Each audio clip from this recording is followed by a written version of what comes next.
Hi everyone. In this quick tutorial, I'll show you how to reset the Instagram Explore page in just a few steps. First, open the Instagram app on your mobile. Next, tap on your profile in the bottom right corner. Tap on the three horizontal lines in the top right corner. Scroll down and look for Content Preferences. Tap on Content Preferences.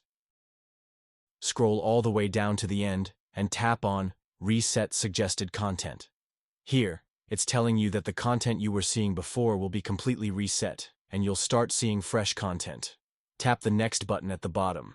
Tap on Reset Suggested Content. A pop-up will appear. Again, tap on Reset Suggested Content. Technically, the account has been refreshed, but I'll open it again and show you. You can see it here. And that's it. How to reset Instagram Explore page. If this video helped, like this video, and subscribe to my channel for more quick tech tips. See you in the next video.